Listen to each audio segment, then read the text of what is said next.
There we go. Lovely. How are you, Okay. John? How are you holding Yeah, up? yeah, good to see you. Good to see you again.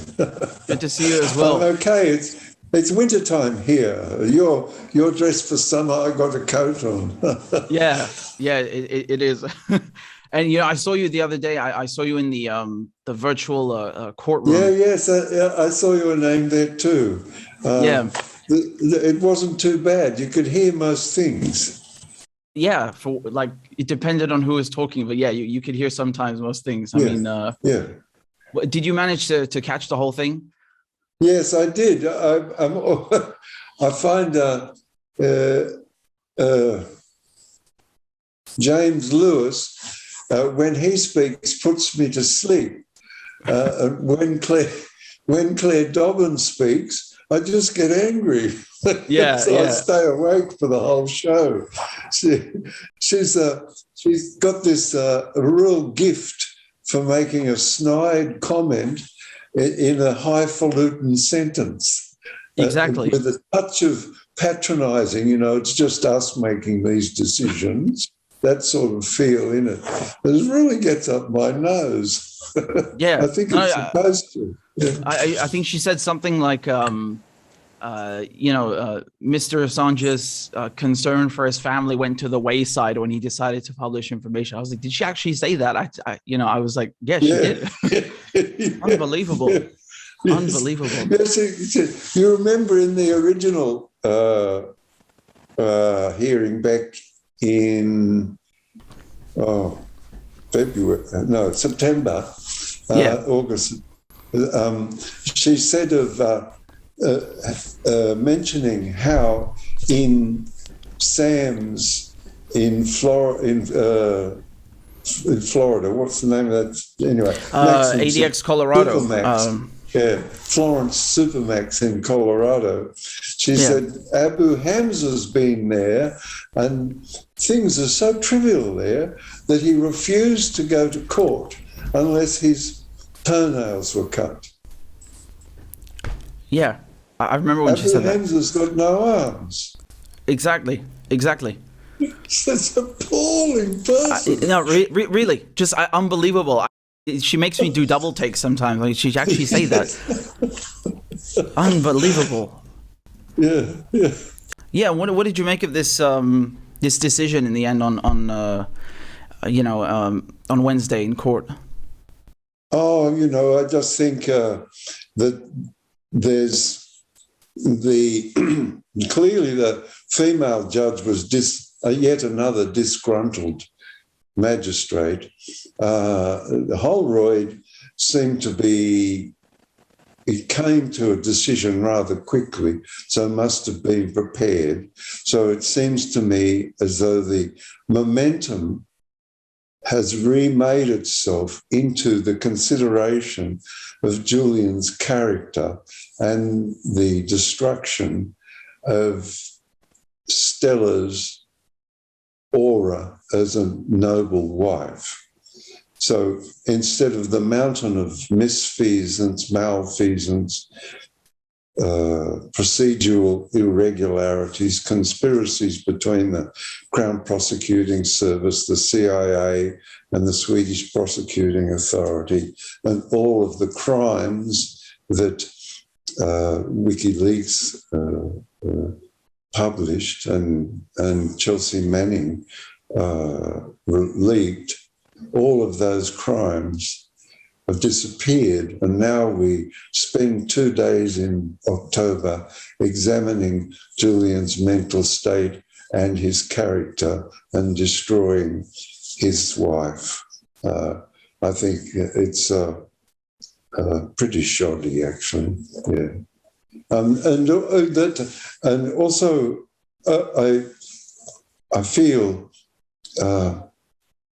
sort of disappointed in the Bernberg Pierce, maybe mistakenly, that they always seem to lose and they always seem to be strategically and tactically on the back foot. Yeah, yeah. So, they're called the defence, but there's no need, in my feeling, to be always defensive. But I may be mistaken in that because I know nothing about the law. So I may be mistaken. Well, I mean, they don't make it easy, but I completely saw this as well, what you said, where the whole conversation shifted away from the crimes by the CIA, by, the Crown prosecution. So you name it, all these governments conspiring together. And of course, the publications by Wikileaks, and now it's all, they're only talking about Julian Assange and his mental health, which, it's a great win for them in a way, because they're not in the spotlight anymore. No, they're not. No, it's just Julian and Julian and Julian and Stella, and then more Julian, and then poor Professor Koppelman, who's a genuine human being, thoughtful to the point of not wanting to endanger Stella or her children, not wanting to endanger them, generously hesitating, has been turned against him to demonstrate that he's partisan. It's just beyond the pale. Yeah, it continues though. Richard, you and I have been at this for 10 years. What difference? You might have noticed when you were reading the list there, you saw my name. I read it constantly up until the number, I think we got up to 36 people viewing. There was no Department of Foreign Affairs Australia.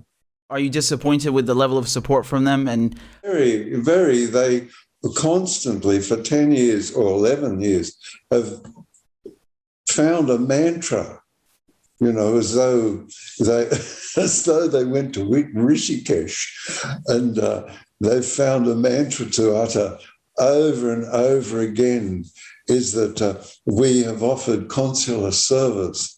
And when that mantra hypnotizes them, they go to the next mantra, which they do constantly, is that we don't interfere in the judicial processes of another country. Yeah, but he's an Australian citizen. It's like they have nothing to do with it or something. It's crazy. And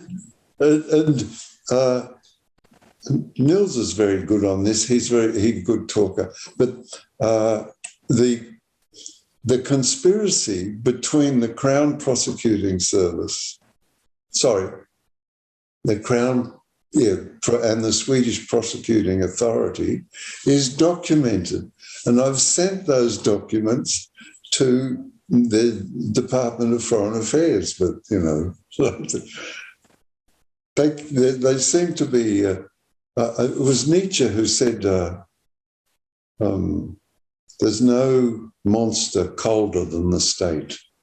What about the Labour Party? I think recently they said they declare their support, they pledge their support for Julian Assange. Does that make a difference? Yes, that makes a heap of difference. The thing is, as you know, in these societies, the sovereign majesty of Parliament is paramount.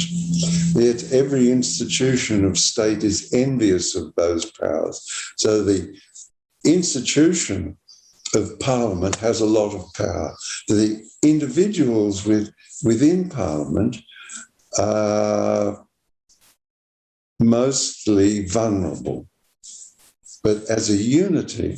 So what has happened in Australia is that we now have 28 members of the Assange group out of a parliament of 227, okay? And they're cross-party. The Deputy Prime Minister, for example, is in the group. So this is the first time we see a demonstration of the parliamentarians listening to their constituents, taking the concerns of their constituents into Parliament, and Parliament in its sovereign majesty instructing the executives to act on the concerns of the constituents and the Parliament. It's a sort of an old-fashioned an old-fashioned phenomena that Julian has brought about because he gets support right across the political spectrum. And I think it will demonstrate to people in future that the Parliament can act if the concerns cross the political divides. Then this returns power to Parliament, which the institutions of state and corporations are envious of. What would you like to see from the Australian government? What kind of concrete support would you like to see from them? Well, I'd like to see the institutions of state understand the circumstances that they've involved themselves in and the lowering of stature of Australia as a sovereign nation that no defence of Assange has brought about. And that without stature, negotiations in a multipolar world, which is here now, it's not tomorrow, it's here now. Negotiations in a multipolar world depend upon your stature, and your stature depends upon the unity of the polity. And the unity of the polity only comes about if there's no difference or very little difference between the government's outlook and the people's outlook. The realisation of that will cause the institutions of state to change their advice to the executive. And the executive will go about thinking of a way to return Julian to his family and his home. Very simple things, very simple political concepts which have been abandoned over the last 30 years. What has happened over the last 30 years is that ministers and corporations gather together in places like Doha and discuss matters and leave behind the concerns of their constituents and populations. As a consequence, the belief in government has declined considerably.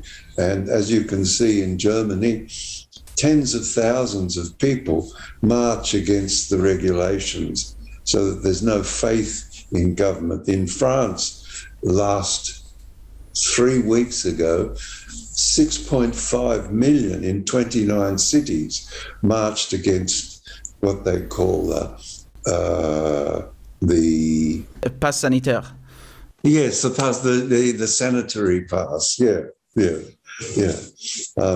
So you see, what has evolved is that the governments exist on their own without their populations. Well, this will have to change.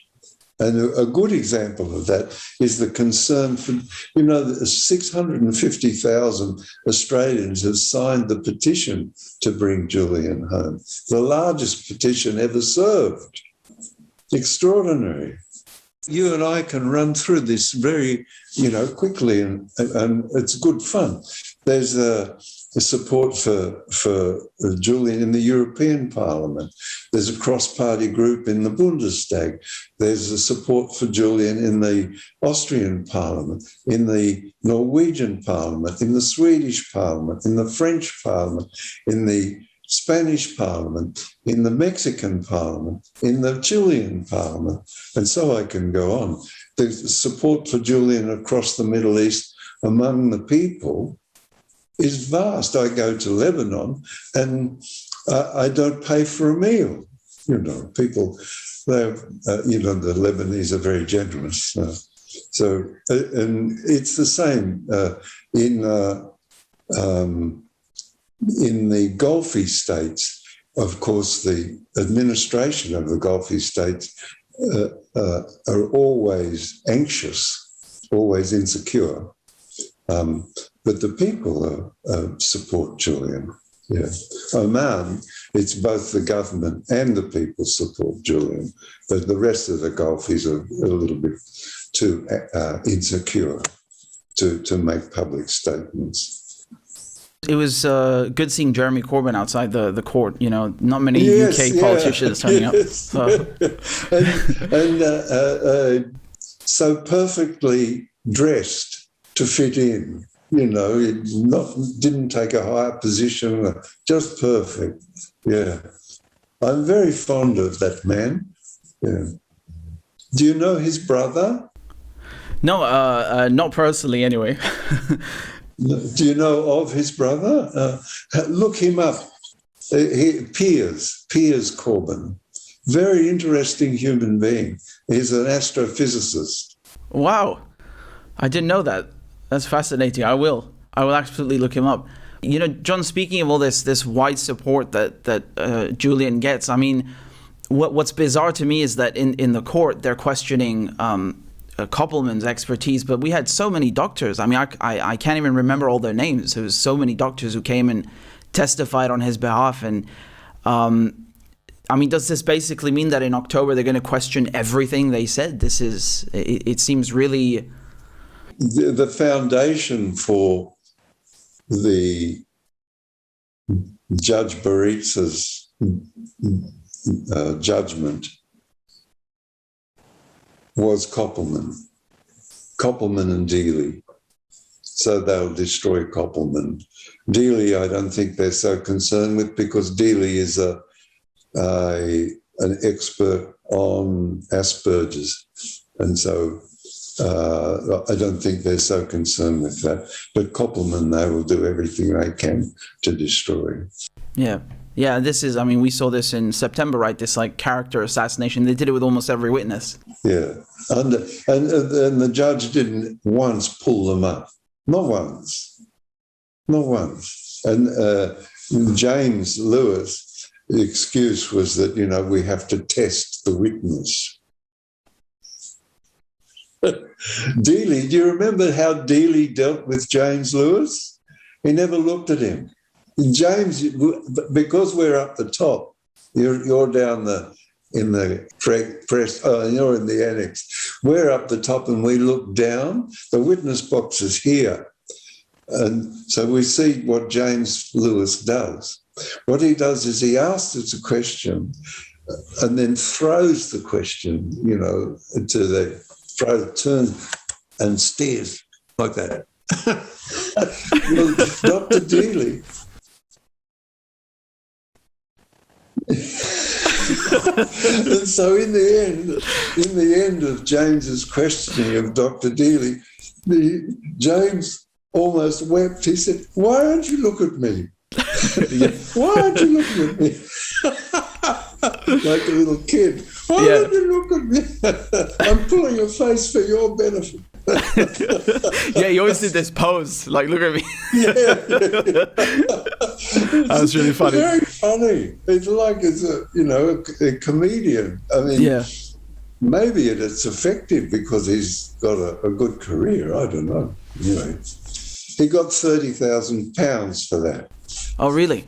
Oh, okay. Yeah. And the British taxpayer has to pay for the High Court proceedings, right? Yeah, well, they seem to be happy with that. Nobody's complaining. Yeah. You know. When is the last time that you spoke to Julian? Have you visited him lately or spoken to him on the phone? I haven't been able to visit since March last year, but we speak regularly on the telephone. It costs a fortune because, anyway, it's calls to Australia or wherever. We did the tour of the US, which was beautifully structured and very successful for I think. We started off in Miami at the Bitcoin conference, and then we finished up in Washington at the Washington Press Club in the same room, the First Amendment room, that Julian had released the collateral murder in 2010. So, yeah, it was well attended. Ryan Grimm and Max Blumenthal became very invigorated and firm. Tucker Carlson was helpful, as Penny Goodman was as well. So, you know, it's cut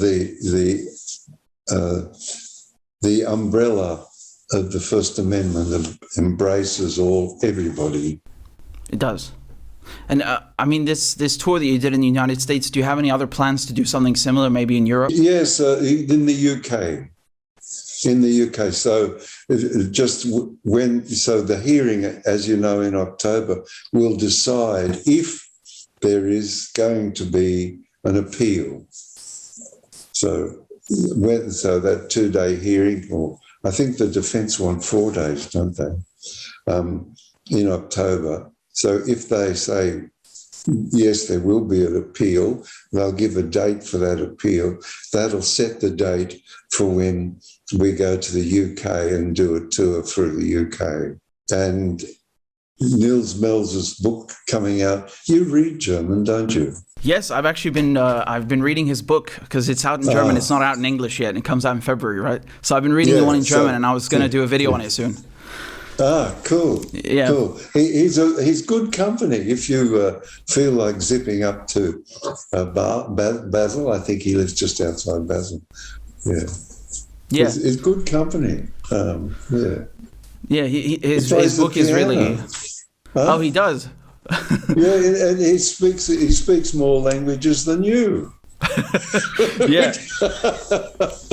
No, he's great. You can compete with him for, learn another language. I'm more than you now, Nils. Yeah, that would be funny. That would be really funny. I don't think you have Arabic, don't you?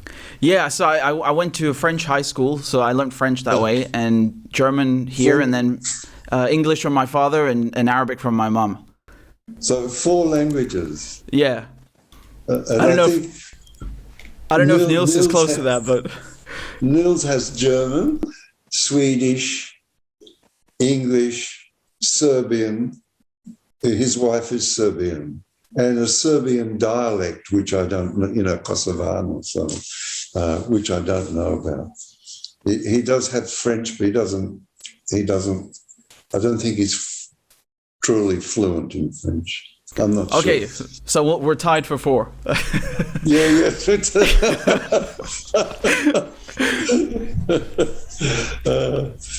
You can say that you speak Arabic, which is more complex. It's got a richer grammar than any of the other languages. Oh yeah, the Indo-European languages. It's quite tough. Actually, I was thinking of using this to my advantage. I already filmed a video.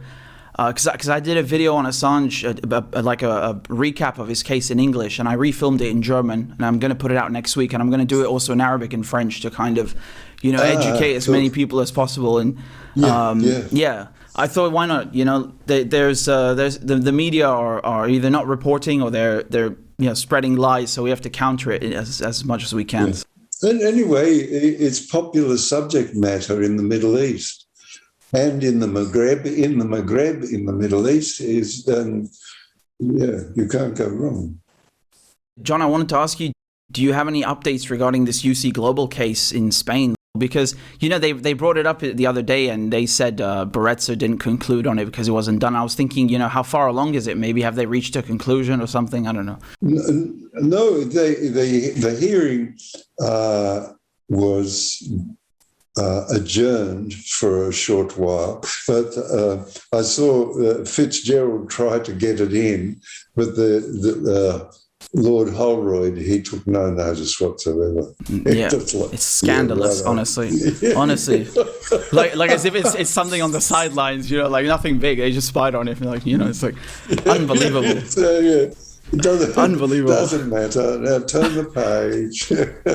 Yeah, but don't you think it's incredible they're trying to discard Koppelman's evidence, because of a technicality? But this Torderson admitted he lied in his witness testimony against Assange, and there's again no notice of it whatsoever. It doesn't even come up in the court, right?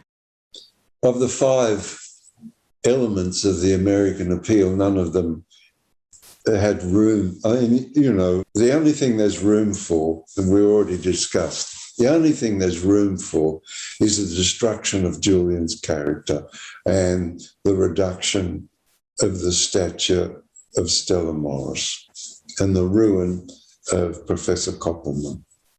Because number one in the list is a failure of law by the judge.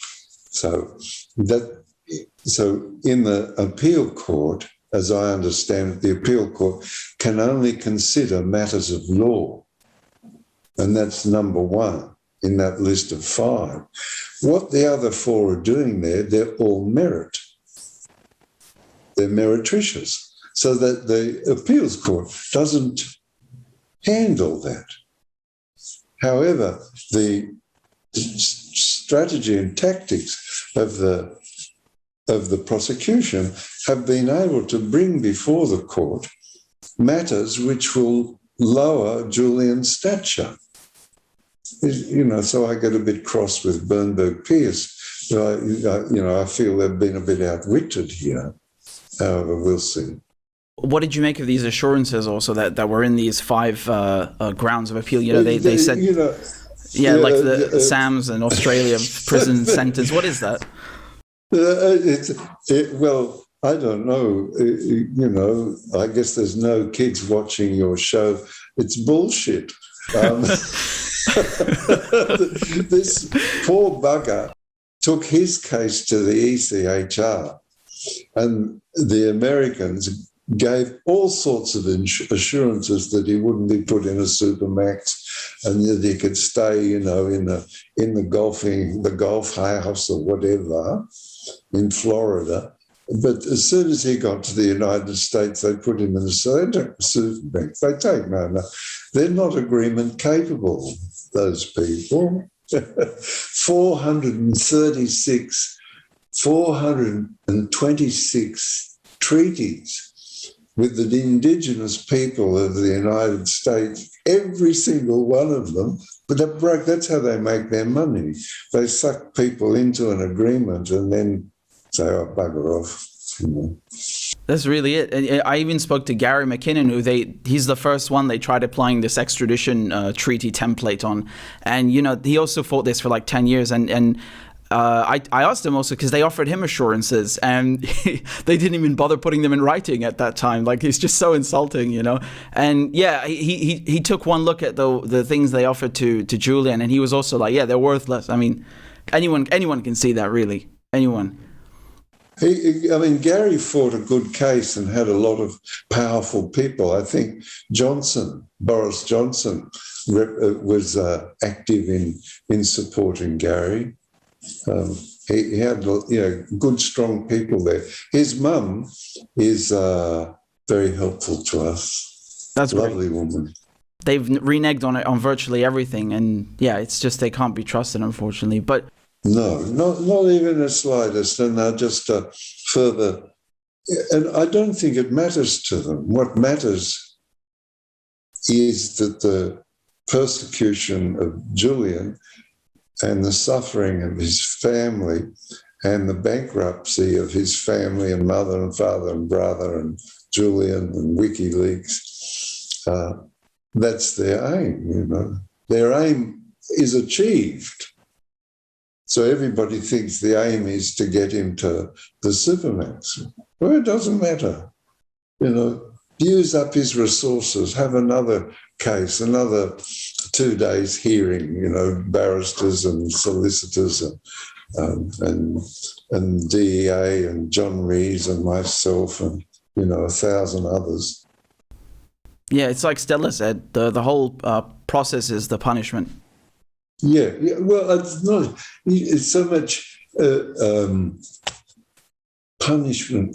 Gabrielle uses that phrase too, but it sort of understates it a little. The punishment is still at the end. This process is the sort of sadistic bit. You've got to describe them for their human quality. It's the sadism. And I know these people, and have meetings with them. They sit down and they write another paper, that's wrong. They issue another edict to for Julian's suffering, and then they go home and open a bottle of red and have 2 glasses and some roast chicken, and then maybe go out to the opera, or maybe take the kids to the movies or whatever, and then come in the next day and make sure that it's bulletproof and that it can't be rescinded in any way. Go home, have another glass of, I'm having white tonight, actually, only a glass of Chardonnay, darling. That's what they really like. I met them, And another characteristic I noticed in these people in the Crown Prosecuting Service, the Swedish Prosecuting Authority and the Department of Justice, is that they're thinking that they're smarter than and outwitting an intelligent man. They see themselves in competition with Julian, because everybody says Julian's intelligent and clever and done this wonderful thing. And they put there's an element of competition, the sadism. Yeah. It's really sadistic, to say the least. Yeah, a manifestation of state employee envy. And I did get this vibe that they have some kind of inferiority complex, especially with that pose right after every question. Did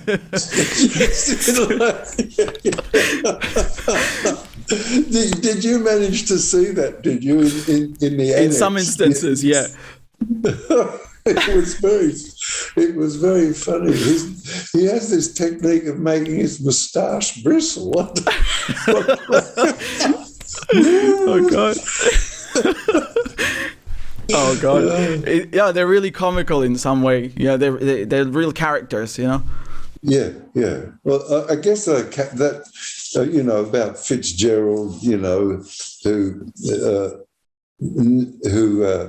when he's insulted by the Judge Baritza or cut off halfway through, he says, "I'm obliged, man. I'm obliged, man." With gratitude, man. I don't think I could ever become a lawyer. I wouldn't be able to handle it. It was too much. No. But Mark Summers couldn't. Mark Summers, when he reviewed the evidence of Thordarson and stated that it was a charge. A charge based on an event in Iceland against an Australian in the UK, brought in the UK by the United States. How can this be acceptable in this court? He got so angry, he was out in the street, calming down when she accepted that. The evidence and the charge. It's ridiculous. Yeah, I don't blame him, honestly. And it wasn't even Iceland bringing the charge. Yeah, I think the United States bringing a charge for an offence supposedly committed in Iceland, but brought in the United Kingdom. I mean, this is exactly. It's absurd. And they allow it. The judge allows the thing. I mean, every development is just jaw-dropping, honestly. There's just not a day goes by there's not something new happening in the courts or outside. It's And I also saw, I think 2 weeks ago, something regarding Julian's citizenship from Ecuador. They withdrew it. Is that what happened? Yes, they withdrew the. Well, that's a scandal in itself. There's that what's his name? Peter Duncan, wrote his autobiography and devoted a chapter to what he called Operation Pelican, which was the removal of Julian from the embassy, and he revealed the dates and all of that. And then you'll love this. Then he goes over to, after suborning the president of Ecuador to contravene the conventions of asylum, he goes to the gift shop in Buckingham Palace and buys a nice plate. What? From the gift shop. This is quote unquote. I bought a nice plate from the Buckingham Palace gift shop. I took it with me to Quito to give to the President Moreno for his help in removing. What does that even mean? This isn't. I'm speechless. I'm honestly speechless. I mean, President Moreno getting a plate from the gift shop, it's an insult. But Moreno's sitting there like,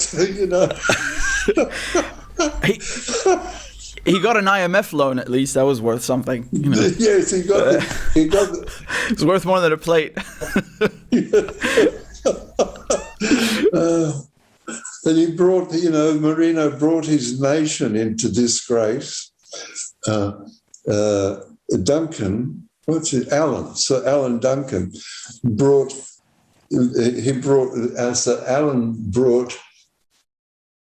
the Conventions of Asylum established in 1958 and ratified, Australia being one of the authors, ratified in 1973 at the United Nations General Assembly. This man proudly writes a whole chapter in his autobiography of how he did it. Honestly, it's unreal. I mean, you really have people like that running governments. It's frightening. It's frightening. It's like those people write books how they manufactured and orchestrated sanctions on other countries and starved people, and they're proud of it. It's like, why would you write that? Like, why would you do that? Let alone write it. Like somehow or other, if you wrote it down that you did it, you're extirpated and forgiven. Not you wander around in shame for the rest of your life. No. Yeah, and then they have the nerve to call other people criminals. They have the nerve to accuse Julian and the whistleblowers of being criminals. Julian, who hadn't been out, his second most surveilled man in the world, other than a president, hadn't been out of his room for 9 years, for 7.5 years, 1.5 in Norwich, and then 2 years in. They say he's bad. It's incredible. Every single utterance that he's made in 9 years, every single thing that he's done or made in 9 years, they know back to front. It's kind of a rhetorical question. Do you think a lot of this is the fault of the media? If they had done their job and slapped up these governments from the beginning, we wouldn't be in this position. Do you think that if they had, held these powers to account for all this corruption, the spying, the foul play, the wrongdoing in government, never mind the war crimes which were exposed? I don't know. Privately, I have my opinion of the media that they're arms of government policy, and they're split up into sections of the polity which follow, which those sections of the polity absorb policy under different tones. So in the Daily Telegraph, it has a particular tone, but they're all government policy. The counter argument is that the press is a fourth estate and it holds and it criticises government in order blah, blah, blah. But I've never seen that happen in my life. I said that to John Pilger, And he went upstairs and brought down a copy of the Daily Mirror, where John was on the front page, and the first 6 pages covered the destruction of Vietnam and the murder of its population. So I guess things have changed a lot. Yes. Oh, they absolutely have. Yeah, I was just reading about the killing fields yesterday. This movie about the New York Times where they were covering Cambodia, and these papers used to have some kind of backbone, like 50 years ago. Yes, but now, it's really a shame. Despite everything that's happened, I mean, how do you see Julian's journey from when he conceived, when he started WikiLeaks, to everything that's happened now? Well, there's a particularly wonderful thing where a person had the insight and intelligence and understanding of the engineering marvel that the internet is, to be able to invent a wiki wherein people could involve themselves to the level of skill and understanding of State Department employees, could have the depth of knowledge equal to anybody in the State Department and inform themselves of the government policy and make discussion amongst themselves, their friends and their families and their groups and associates and workplace people. This was a particularly tremendous gift of, I don't want to say power, but of, let me see, what would be a good phrase? Substantial empowerment of the population. And I think that will be indelible historically. Yeah, that's what I think. But as for the, you could say no good deed goes unpunished if you want, but that the measure, the barometer of that insight and structure that WikiLeaks and Julian put together, with everybody who has access to a computer as part of the forum of debate and knowledge, the barometer of that, the power of that insight is the persecution. Yeah. Yeah.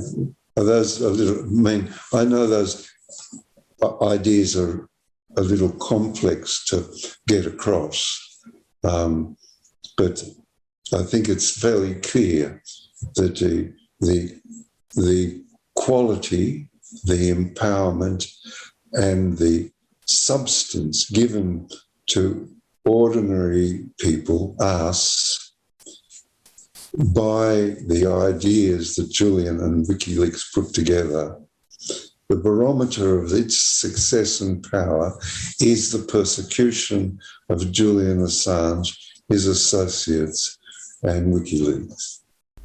Yeah, I completely understand. I mean, if what he done didn't carry any weight, if WikiLeaks wasn't an important publisher, they wouldn't be going to these lengths. John, is there anything you want to tell the viewers? Anything at all? No, I just, without you guys, in strata, alternate media, and that's only who I speak to. Occasionally I might speak to Tucker Carlson, but Tucker is almost alternative, he's almost alternative. And Penny Goodman's almost alternative as well. But so without that strata of thought and inquiry, we'd be nothing. So I give thanks to you. And without the support of supporters, we'd be shouting into the wind like a mad person standing on the corner saying the world is ending now, So without the supporters and without you guys, well, the situation would be worse. So thank you. Yeah. I mean, the situation will be worse than hopeless Julian would be already, locked up. They don't bother with laws, these people, unless we are watching intently. Yeah. Yeah, I mean, thank you, and we all appreciate what Julian does and his resilience. And I mean, I know I can just say, for me at least, my parents, they're in the UN, so they told me a lot about how shady everything is in world politics. But seeing, for example, collateral murder, this was a very transformative thing, even for me. So it's very important. And just as a last thing, John, I often post the crowdfunding thing for Julian. Is there anything else people can do to help his legal case? What can the viewers do? Well, I mean, they first of all, they can write to Julian. They always likes to get letters. The website is writejulian.com. Very easy. All the instructions are there how to do it. The other thing is, continue the interest, and really speaking amongst each other, amongst ourselves, generates. I'll give you a profound example. It's about 11 years ago, around about 11 years ago, that collateral murder, Iraq war files, Afghan war logs, and Guantanamo Bay files, Guantanamo detainee files came out. About roughly 11 years, 10, 11. It takes a long while to turn around an empire as gigantic with as many interests as the United States. But those revelations have percolated through and precipitated into the culture of the Western peoples and the people of the United States. And so there's an expression that ordinary people have in the United States is never-ending wars. Now that's not a rainmaker, that comes up from us, okay? So to cut the story short, they're out of Afghanistan. That's ending, and peace can begin there in a year or so's time. They're out of Iraq, and peace is slowly emerging there as that country puts itself back together. They're out of Syria as that country puts itself back together. They're on the cusp of closing Guantanamo Bay, that boil, that pussy's excrement on the administration of justice in the West.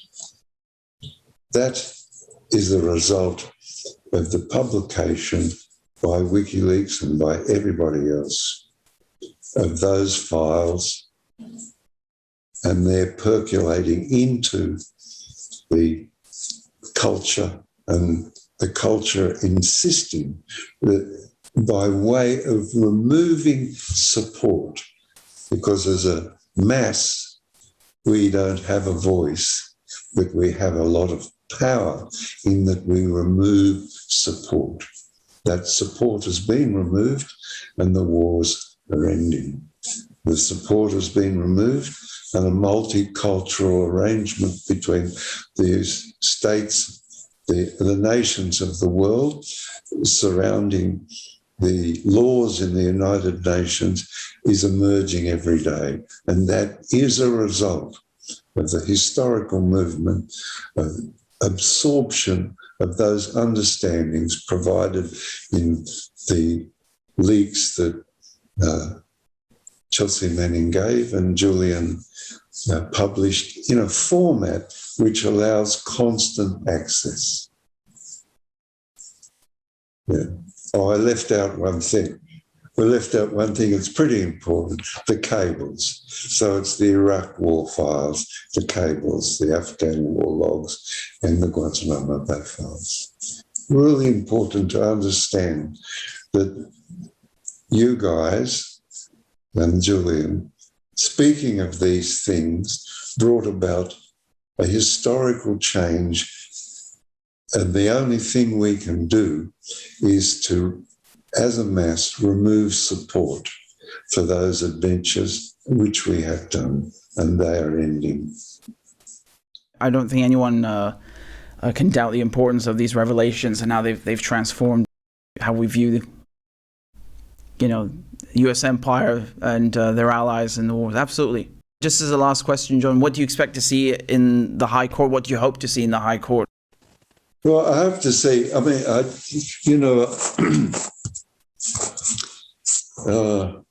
the Arabs say tomorrow will be worse than today, and the day after tomorrow will be worse than tomorrow. In other words, don't place your energies in hope. Place your energies in faith.